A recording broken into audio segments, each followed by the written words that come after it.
morning, afternoon, and evening to all the participants joining us today.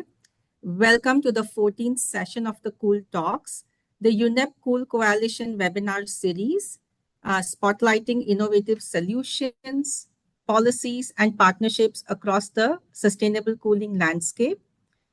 My name is Ekta Jhaveri, and I have the pleasure to be your MC for this event. I work at the William Davidson Institute, a solutions-driven nonprofit affiliated with the University of Michigan, where we work to unlock the power of business and markets to tackle critical global challenges. Over the past 34 years, my work in the climate health area focuses on scaling innovative solutions in clean cooking and clean cooling across emerging markets. So some housekeeping notes before we begin. This webinar is being recorded and will be available on the Cool Coalition YouTube channel. All attendees are muted by default to ensure clear audio. Please use the chat box to introduce yourself firstly and also to submit questions at any time during the course of the sessions.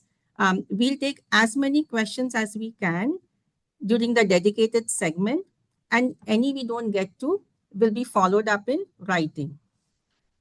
So today's webinar focuses on extreme heat action in cities and communities. We know that extreme heat has emerged as the deadliest climate risk of our times, but nowhere is it more acute than in the cities. It is not only a growing climate risk, but also a health and a development risk, with the greatest impacts felt in the dense, low-income and people living in informal urban settlements where exposure is high, access to cooling is limited, and the indoor temperatures can be dangerous. Reducing the heat risk without subsequent increases in energy demand or emissions is a formidable challenge. And this is where measures such as passive cooling, heat action, and subnational implementation become practical entry points. Our webinar today is divided into two sessions, two segments. In the first segment, we will hear about research by University of Michigan faculty, which examine how cooling interventions can reduce indoor heat exposure in vulnerable settlements in Brazil, Colombia, and Burkina Faso. With that, I would like to introduce the speakers for our first segment. I have Ana Paula Pimentel Walker, who is a professor of urban planning at the Taubman College of Architecture and Urban Planning, University of Michigan. And she led the research in Brazil and Colombia. Next, I have Gabriel Harp, Director of Research and Creative Practice Development, again at the Taubman College, University of Michigan, who was involved in the research in Burkina Faso. And lastly, we have Julian Carvajal, a legal consultant with the municipality of Bucaramanga. He worked closely with the Climate Action Project in Colombia with Ana Paula's team, where he was part of the municipal government at that time. So Ana Paula, Gabe, and Julian, welcome. And Ana Paula, just to get us started, Gabe, just to get us started, what makes informal settlements so vulnerable to heat, and where can passive cooling make the biggest difference? So over to you. Hello, everyone. Thank you so much for organizing this event. It's a great pleasure to be here. And yes, informal settlements need to be understood in their own terms because they do create very specific health conditions and climatic conditions that is due to their usual lack of proper infrastructure, sewage that is either open sewage or grassroots makeshift sewage and drainage, and usually water access is intermittent. All these combined events, all these combined conditions of informal settlements with lack of green space, densification, and the construction materials of the houses themselves create conditions that make heat have a hyphenated impact, especially indoor heat in informal settlements. So families build their homes, they build the walls and run out of the money for the roof. And so the roof is usually second-hand metal sheets, the most affordable possible, even makeshift roofs. And those create indoor heat traps. So working closely with the residents that build their homes and incrementally improve their homes creates a great opportunity for low-cost grassroots-led passive cooling interventions. And I'll pass to my colleagues to say hello, Gabe and Julian. Hello, everyone. It's an honor to be here and really look forward to sharing our work with you. Hello, everyone. As well, it's a pleasure to be here. Just a fact, Bucaramanga has the 40% of the population in informal settlements. So we are a 600,000 people city, and we have the 40% of informal settlements population here. So it's Colombia, it's Latin America, and we have a great amount of people living in these conditions. Thank you. So our approach is to co-produce passive cooling with the residents and the local grassroots organizations. So co-producing these strategies. We have an interdisciplinary team of social workers, public health, psychologists, and architects and engineers working together on this effort. And we also have strong partnerships with housing movements, settlement, neighborhood associations that sometimes are called shack dweller unions. And they are our partners from the beginning, including Piabiru, an NGO that provides support on the ground. So I know I am preaching to the choir here, but just to talk a little bit more about heat as a climate hazard, a recent studies by Monteiro in Brazil found that excess deaths due to heat are 20 times higher than deaths by landslides and other natural disasters. And that was a research conducted in 14 Brazilian metropolitan areas between 2000 and 2018, creating 48,000 excess deaths due to heat. So homes become heat traps. As I mentioned before, I will not repeat here. Most of our efforts at the city level, they are, and rightfully so, at the city level, at the open space and settlement level. But what we urge here is to pay also attention to the indoor heat, especially in self-built and precarious homes. So our research collective aims to advance work in housing modifications that improve indoor thermal comfort through the co-designing of passive cooling retrofits. So thermal modeling, low-cost retrofit prototyping with communities, and then the community-led implementation and selection of the options that most suit their realities, that are feasible. And our idea is to reclaim the home as a climate resilient refuge for residents that already lack open space. So to be coped with existing efforts by municipalities and climate action plans to build parks and green areas and so on. So we pair scientific knowledge with community knowledge in public health and housing construction to better tackle this issue.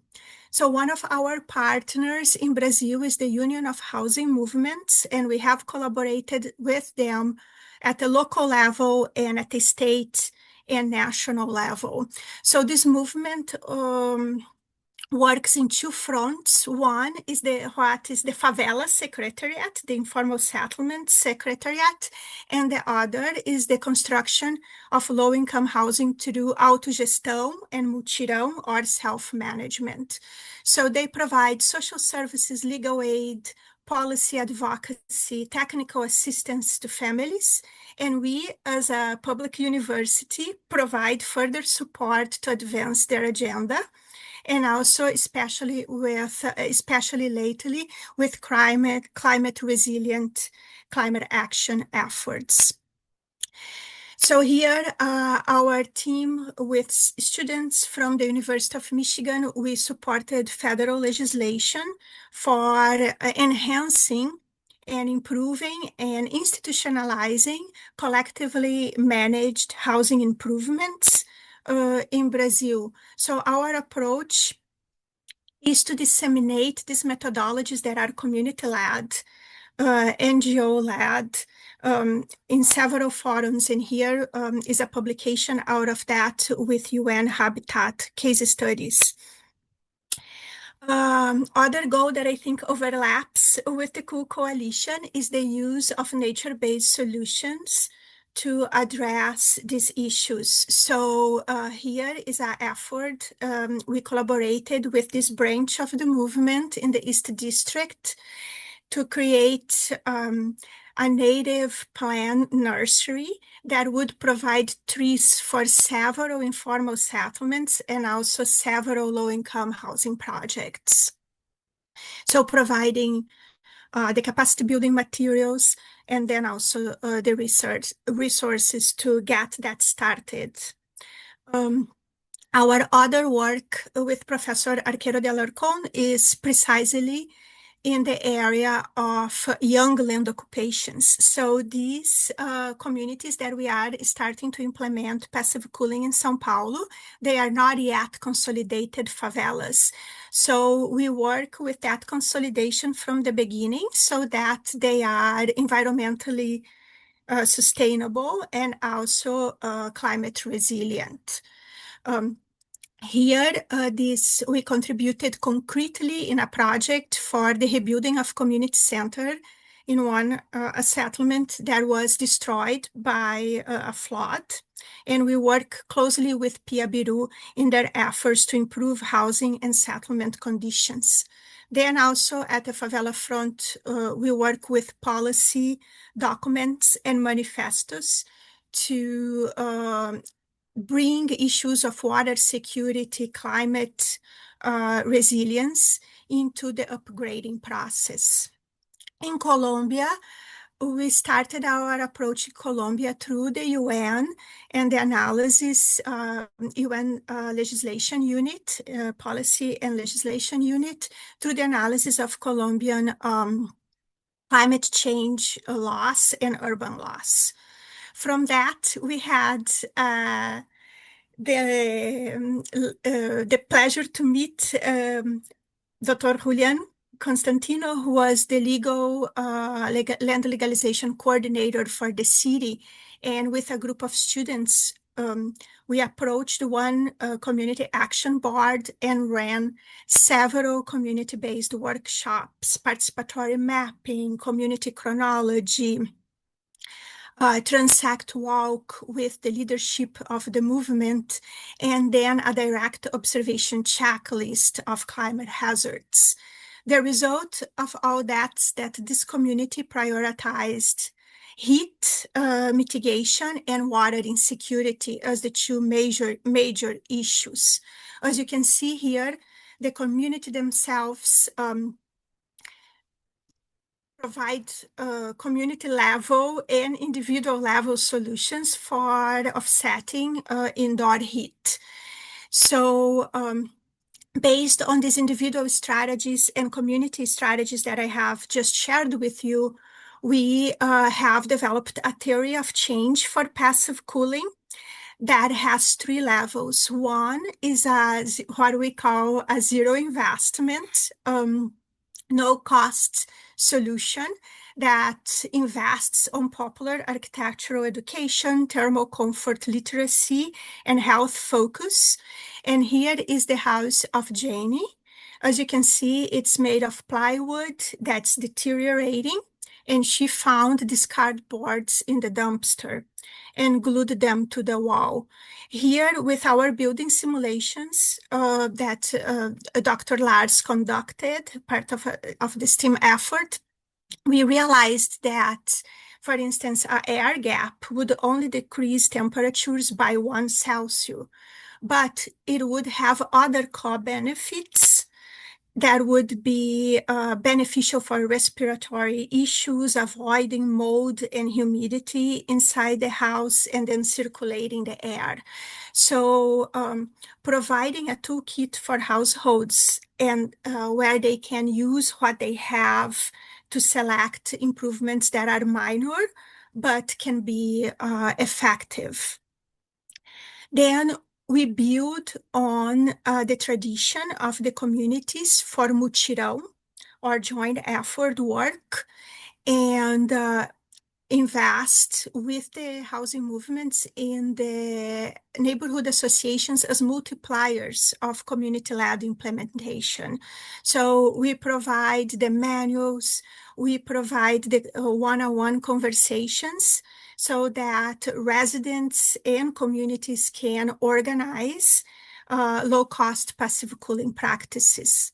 Finally, the third level of our theory of change relates to policy.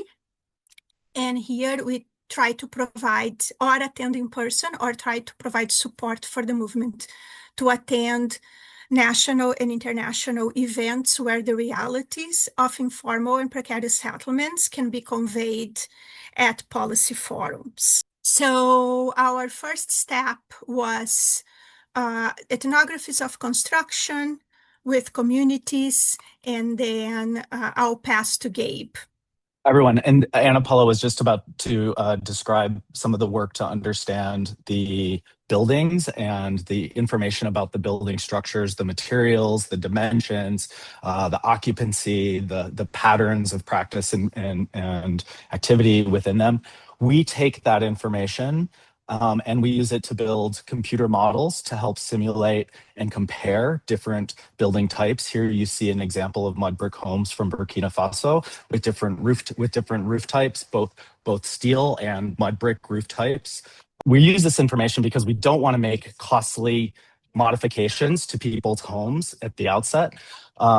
We want to be able to understand what modifications will have the most potential impact to those places, and use that to make those changes. Next slide, please. Here you can see some of the examples from the model changes, comparing the different simulations across those areas.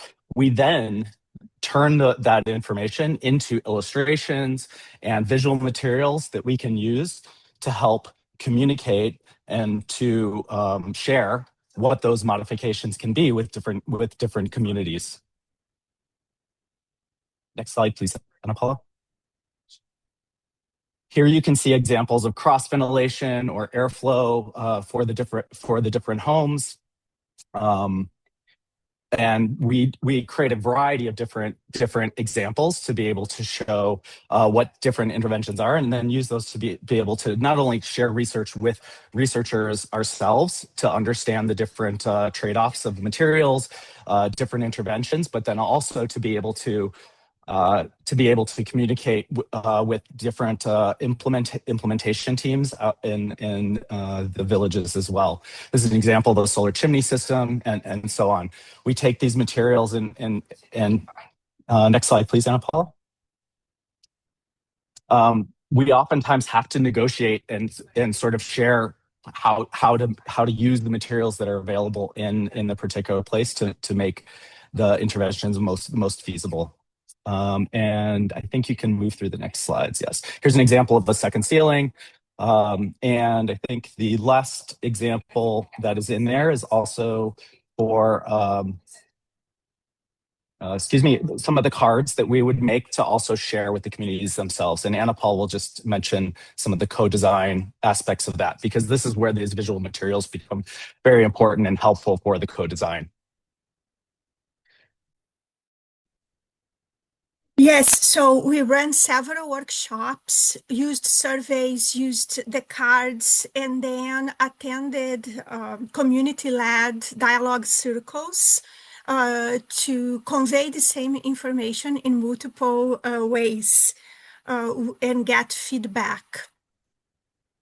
In terms of implementation, this is multi-phased housing adaptations. More than one adaptation is, of course, more effective. And here is our plan for São Paulo: 100 roofs in Estrela de Davi, a young land occupation, 5 years old.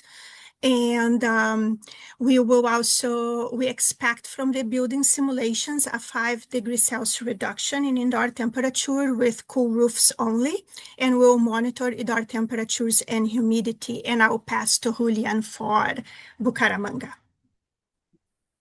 Thank you.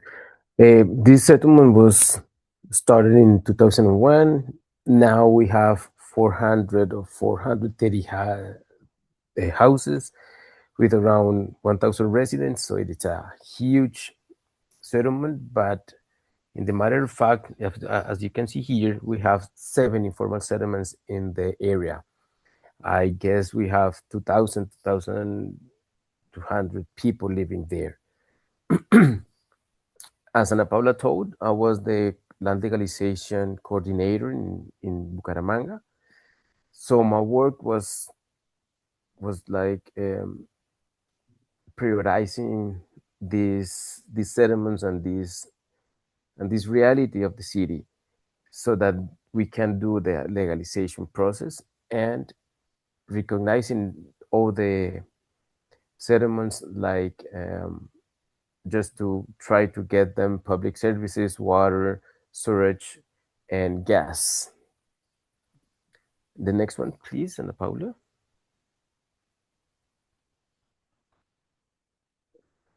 So this is like the story, the graphic story.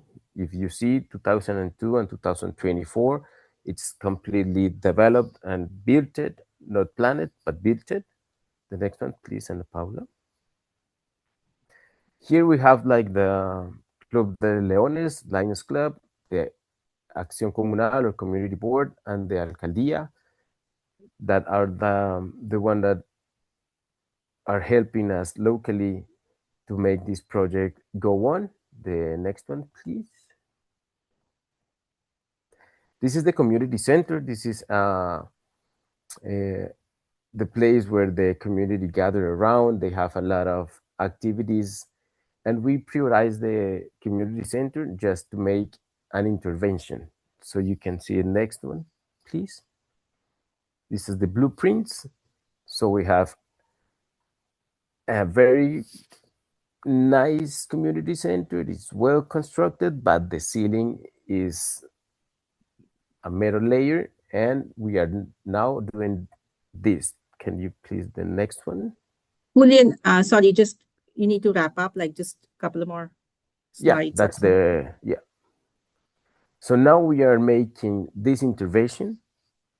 We are actually using the modeling Gabe was talking about a few moments ago. So we are making a second roof with a fiberglass insulation, and we are also painting with a thermal coating the surface of the metal sheet roof. So this is the intervention we decided to make in the settlement, and this is what the project advancing here in Bucaramanga. Thank you very much. So we also plan to monitor housing improvements, assess water and infrastructure, home heating and cooling through surveys, and sensor monitoring. So for the validated health instruments that we plan to monitor for Brazil and Colombia, we have the health instruments being analyzed by Dr. Erin Cameron and Karina Gronlund. And the idea is to understand in a statistical manner, what is the capacity, what are the water issues, and so on. So once all completed, we hope that we'll have improved thermal modeling that is tailored to self-build homes across different climate zones, tested passive cooling retrofits that we can measure the impact on indoor humidity and temperatures, capacity building materials that can be widely shared with the dweller educators who will become multipliers of this knowledge, and also lower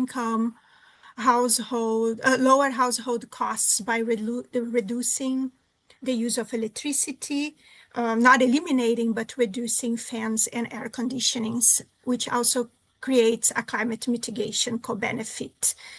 We hope also to have policy-ready evidence to share with housing advocates, climate action planners, and public health officials.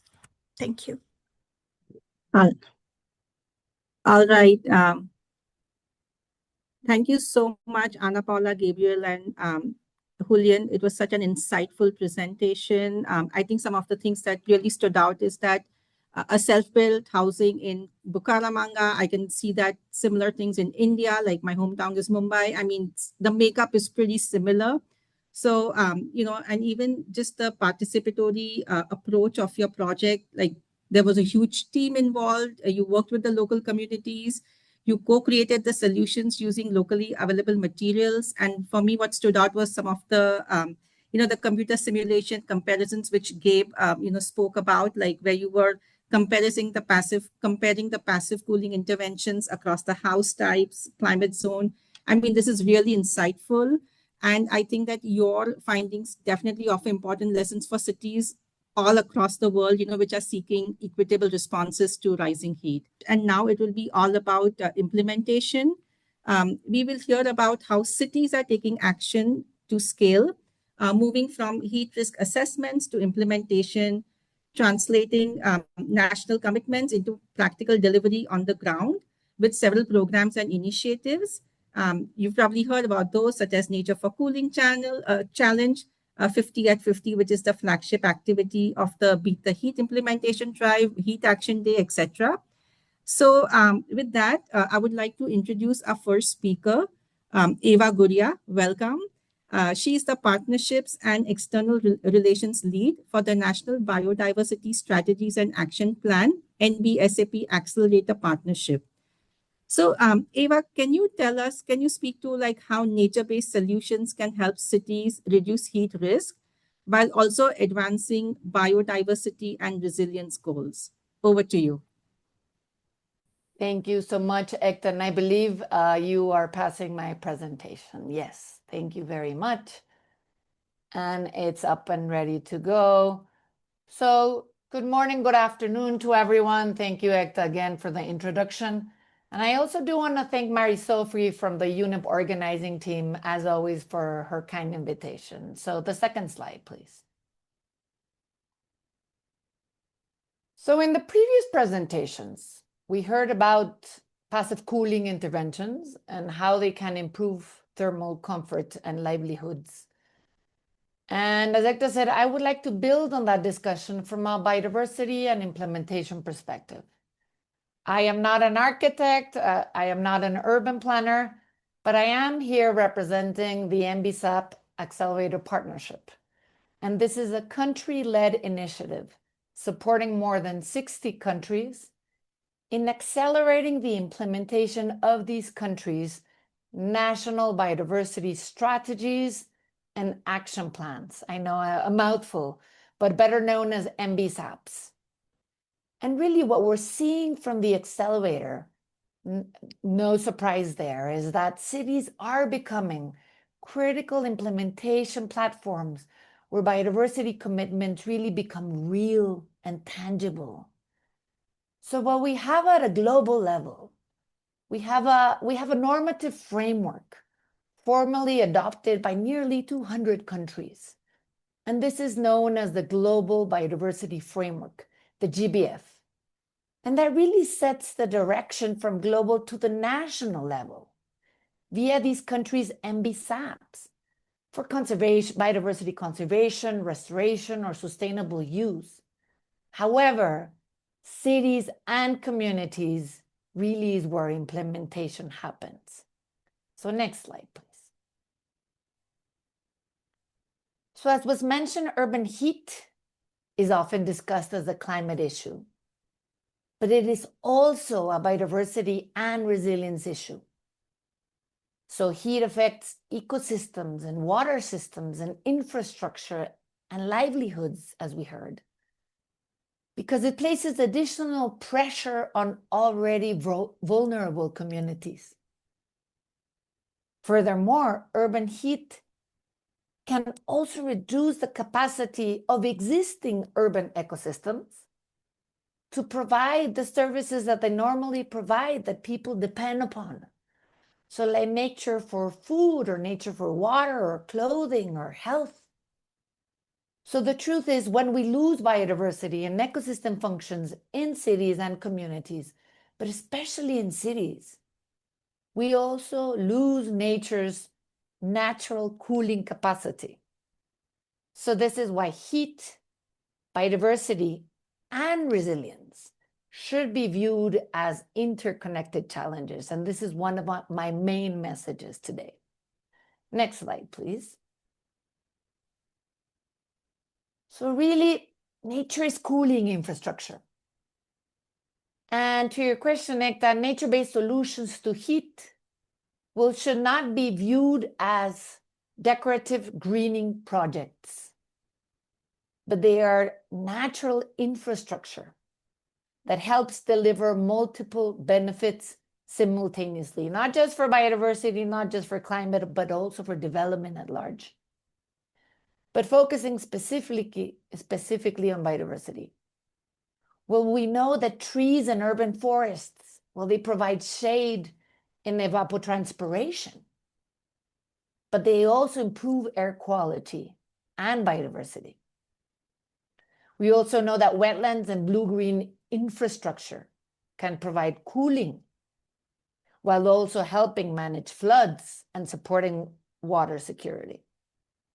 Or green corridors that can help connect habitats, but can also help reduce urban heat island effects. So together, these interventions and many others demonstrate that cities do not need to choose between cooling and biodiversity outcomes, but that the same investment can deliver both, in addition to many other benefits. Next slide, please. So where is the global momentum? Well, fortunately, the policy direction is already clear and on the right track. Target 12 of the Global Biodiversity Framework that I mentioned explicitly recognizes the importance of urban green and blue spaces. And Decision 1512 of the Convention on Biological Diversity highlights the role of cities and subnational governments in biodiversity implementation. We previously talked about climate change. Well, across climate agendas, we're seeing ecosystem-based adaptation and nature-based solutions increasingly recognized as essential tools to mitigate and adapt to climate change. So the narrative that 30% of the solution can come from nature. And we will hear more about it, but we're also seeing initiatives such as the Nature for Cooling Challenge after COP30, helping cities translate these ambitions into action.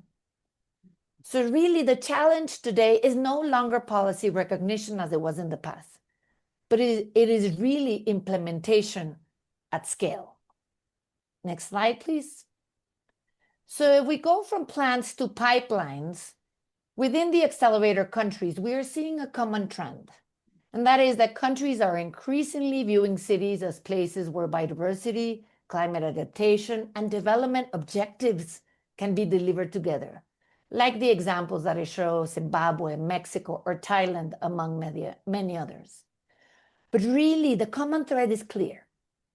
Countries are looking for integrated solutions rather than separate projects. And what they need is access to partnerships and finance and technical expertise to move from plans to implementation. Next slide, please. So partnerships are essential.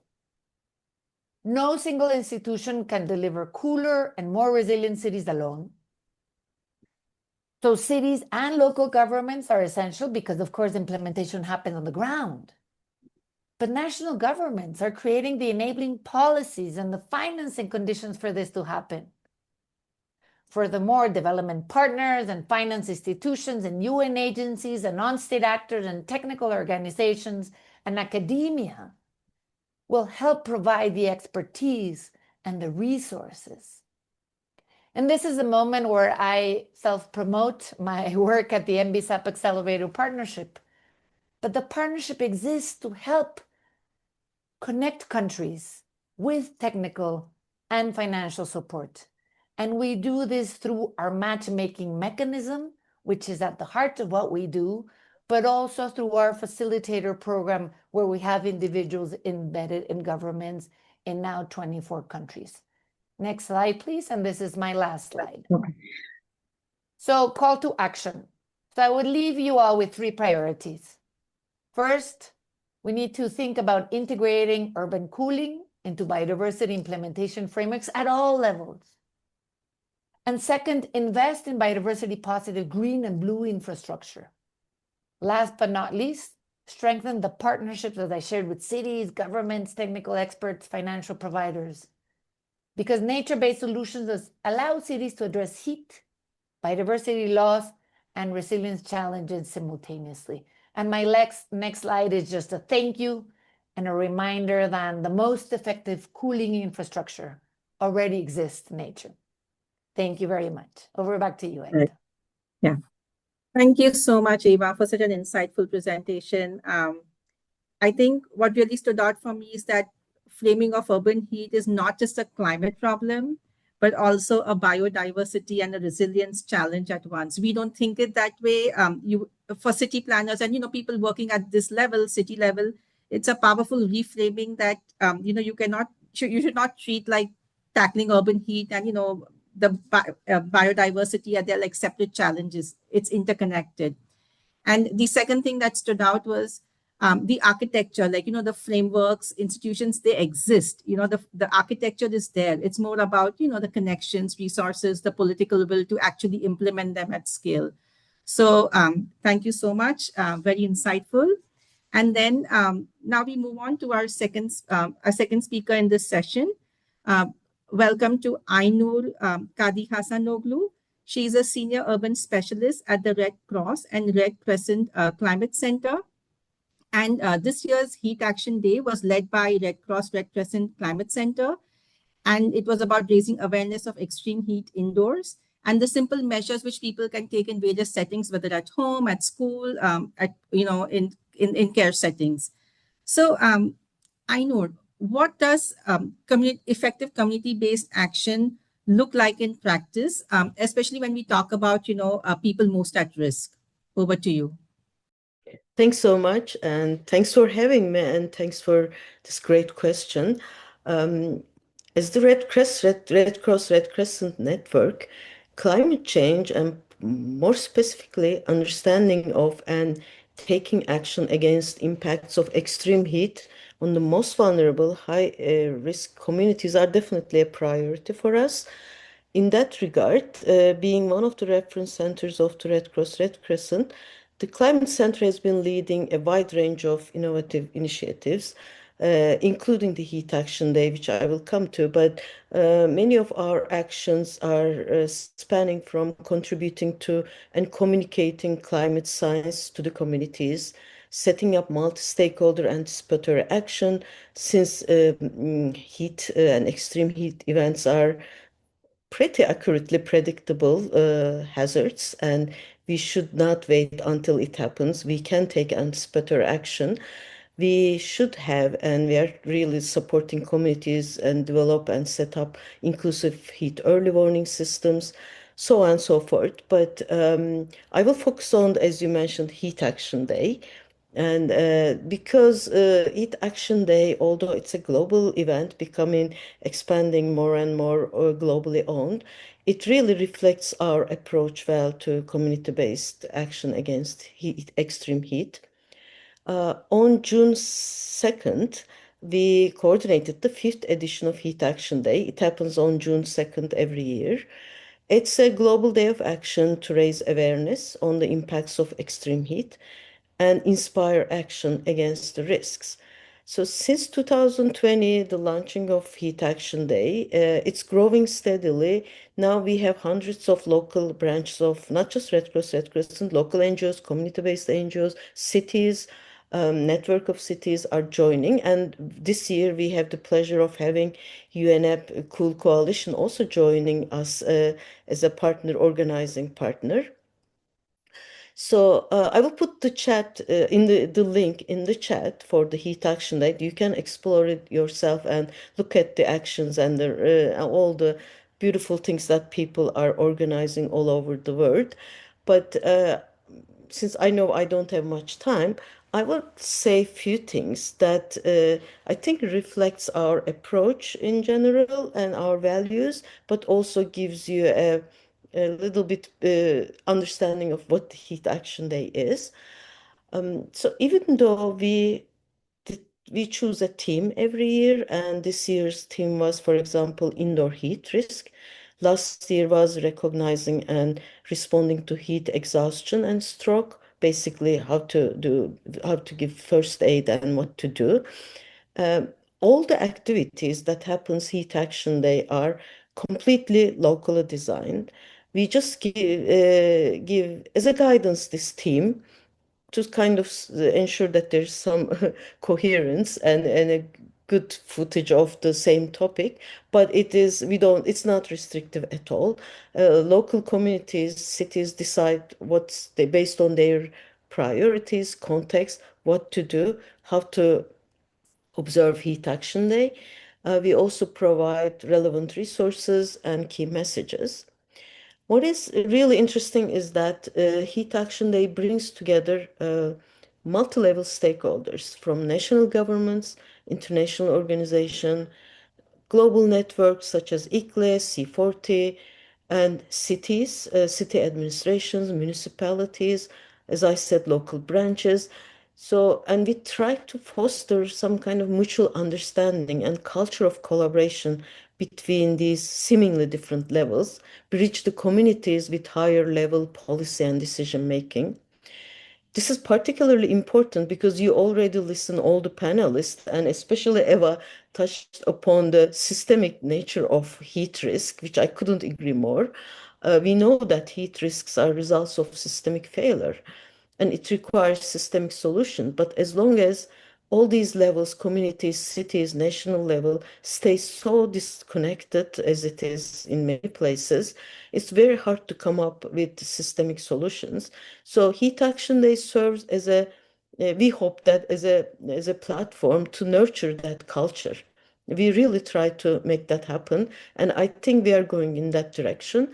The best activities happen that day are usually when the cities and the different levels of organization come together and organize maybe a heat awareness campaign or some kind of art event that highlights the extreme heat. So bringing together these policymakers with the affected communities is really important for us.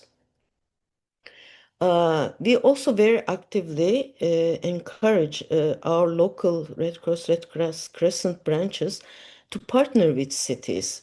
And we are hoping, and we started to see examples of that. We hope that this will lead to wider action. How that happens is that in many places where heat action they actively observe, like Semarang in Indonesia, for example, or Dhaka in Bangladesh, we see that now cities are developing heat action plans together with the communities, listening to the communities, understanding their risk perceptions. And these heat action plans are not just isolated some bureaucratic plans, but they are actually developed with the affected communities. That's where the best results comes out. I would like to touch upon one last thing, which is Yeah. the gaps in heat risk perceptions. I think this is super important because a lot of actions designed without really understanding the perceptions, and our many studies, surveys shows that there is a lot of misconceptions, not just by the affected communities, but even caregivers, health professionals has a lot of misinformation about the heat impacts of it on health impacts. So these risk perception studies are the first step to understand what needs to be done. And we really hope that Heat Action Day serves to raise awareness and disseminate accurate messages to the general public. Yeah. I'll start with that, Yeah. and I'll put in the chat the link and invite everyone to please have a look. Thank you Yeah, so much. thank you so much. I know, I think it's a very important work which is happening because, last mile of heat resilience it's not a policy document. It's about, a neighbor being aware, prevention is always better than cure. You need to have the awareness, the right information, a neighbor checking on, somebody, an elderly person living, next to him, or, community health workers knowing which homes don't have good ventilation, things like that. So thank you again for the insightful work. And our last speaker is Elsa Lefebvre. Welcome, Elsa. She is a program manager, Beat the Heat Subnational Climate Action Unit with UNEP. And she's going to, so Elsa, what does it take or what is needed to, to move urban heat resilience from pilot and commitments to scale city action? Over to you. Thank you very much, Ekta. Can I just check you're hearing me correctly and you can see my screen? Okay, great. So thank you for this question. It's a very big question that I will try to answer the best way I can. But what I wanted to start with is to say, and I think I don't need to repeat, but it's really an immediate and systemic climate risk, as several panelists already mentioned this. But what we see now, I think, is that it's no longer very much about the awareness of the challenge, but really about the implementation and the scale of it. And you mentioned in my introduction that I manage Beat the Heat, and that's where I think with this mechanism we're trying to get to this scale. It's a global initiative that was initiated last year by the COP30 Brazilian presidency and us at the UNEP-led Cool Coalition. And the idea is to help countries and cities tackle extreme heat through both like sustainable cooling solutions and also helping them with the planning and trying to turn this commitment into local actions. So we focus on heat risk assessment, on the nature-based solutions for cooling, and also energy efficient technologies. And since the launch last year, we have about like more than 240 cities that have joined Beat the Heat, in many cases together with the national government as well. Like it's the case in Brazil, in Ethiopia, or in Nigeria, where there was this idea that the national government wanted really to engage the cities on this. And a very large group of partners as well, more than 100 that have diverse area of interest, capacity to contribute, but really it's like the ecosystem around extreme heat and sustainable cooling for cities that's gathered under the umbrella of Beat the Heat. So I think the idea is really to get to scale and to move from the pilot to scaled up action, to translate the global cooling pledge into this concrete city level action. It provides a structured pathway for this, moving from heat mapping and planning to the implementation of nature-based solution and passive cooling. And also one of the third area of work is around the public procurement and the sustainable cooling incentives that can be put in place by the cities. And what I wanted to do today is to explain a bit more the results that we are finding from the survey that we disseminated with all of the cities that are participating in Beat the Heat. About half of them that have responded, but the responses are still coming in. And I think like this confirms that the cities are already ranking extreme heat as a top 3 risk amongst for them. But at the same time, almost half of them have not yet started to do the basic mapping or planning. So there is a high awareness, but still low in terms of the basic foundations that are required for action. And I think that what is interesting is that this first step of having the mapping and the planning really shows that it's a catalyst for action. The cities that have heat mapping or planning are over 8 times more likely to have started implementation of NBS for cooling. So it's really like showing a strong like the importance of this foundational like planning to get into the action. So we see as well, like in the priorities that have been expressed by the cities, that for about like 50% of them, they request the help with nature-based solution and passive cooling, not the pilots themselves, but much more like having a systemic approach to the city level in terms of where they can implement nature-based solution, where it would be the most valuable. And then 42% are around like the heat action planning and governance. So in terms of the support provided by Beat the Heat, there are like a lot of partner contributions that have started to be put in place, including training. I know you mentioned the 50 cities at 50-degree activation that we did the week of Heat Action Day and World Environment Day, trainings and resources. And we also have like programs within UNEP that are supporting on-the-ground implementation. I will skip this one. And just to conclude, I think what is interesting is that the cities really show a strong readiness, and there are also a lot of partners that are ready to support with like solutions and resources.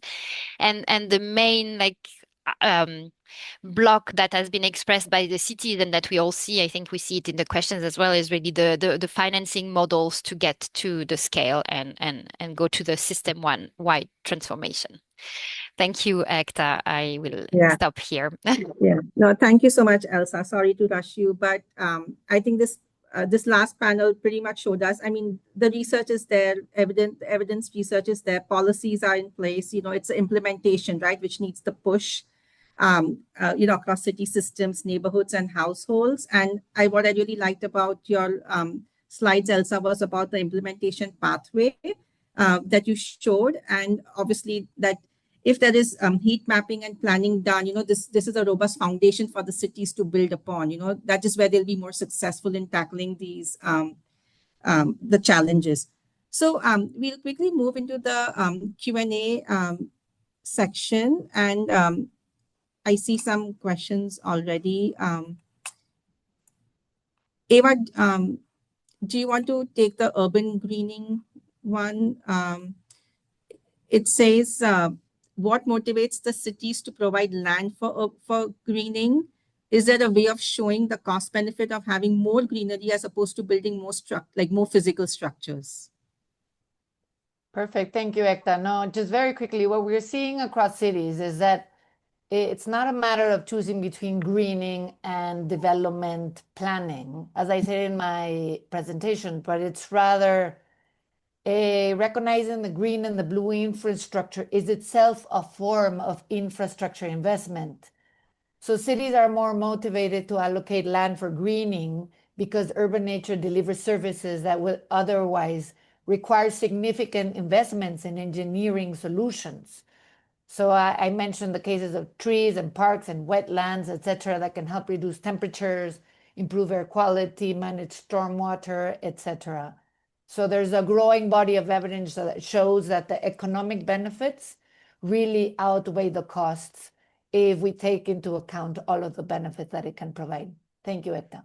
Okay, and then just one final question about what financing or partnership models have been most effective in scaling nature-based schooling at the neighborhood or ward level. Eva, is that you again, or? I don't know that I have the best cases for the neighborhood models, to be completely honest. My expertise is more at the Okay. global and national levels, but I don't know if other colleagues through their work working with the communities, maybe Ana Paula, Gabriel, Julian, maybe Elsa with some of these. Yeah, we did write an answer for that in the chat. For the temperature monitoring, it's important to have, sensors that are precise, that measure temperature, but also measure humidity at the very least, and that they are placed in the proper location of the house so that they are not absorbing too much heat from the ceiling or the wall. But the other example, I think that's like with municipalities, it's always like it goes to the city council, the zoning for green areas go to a political process, right? So the community participation is very important. In the example I had, the community owned the land, they bought the land, and they had the obligation also to preserve portions of that land, right? And then São Paulo has a program called Rural Sampa, and this program has supported many communities in their greening projects, either a urban garden or these more native plants, and to offset air pollution and create shade and so on, or even combinations of urban forest and agriculture, agroforests. And I know that the Lions Club just shared with Julian and I, in a meeting we had last week, that they also have a project of reforestation in the upper areas of Bucaramanga, in the higher altitudes, to preserve water sources, so that there is a process of preserving water sources. But the answer that Julian provided, that it's always in informal settlements, particularly, it's a struggle between building more homes and preserving the environment. And it's the same for a private developer, right? Yeah. The more density, the better. I was gonna just say that those questions about the neighborhood level, the local level, no? That there are natural capital accounting tools, ecosystem service valuation tools, and initiatives, even like Biofin from UNDP, that are helping governments quantify the benefits of investing in nature for cooling, investing in nature for improving the livelihoods of people. So this is something that we have to look into to assess the long-term availability of some of these greener solutions versus some of the gray solutions. Thank you, Ekta. Thank you. Gabe, do you want to go next? Yeah, I'd say there's a lot that we can also do. We know what many of the house types are, and so there's work that we can do in research to model and simulate those, not only under current climate conditions, but also future climate conditions for different passive cooling types. And that's information that we can do and we can share and we can create, and it's relatively low cost relative to the cost of implementation. And that's the kind of information that if we can mobilize and share that across different communities, those similar home types exist in different regions around the world. And so we can reproduce this again and again and make it, if we can make that information and that knowledge available, that can become useful for communities around the world. Okay, thanks, Gabe. I have Ainur on my screen next. Ainur, yeah. Yeah, very interesting question and very interesting answers.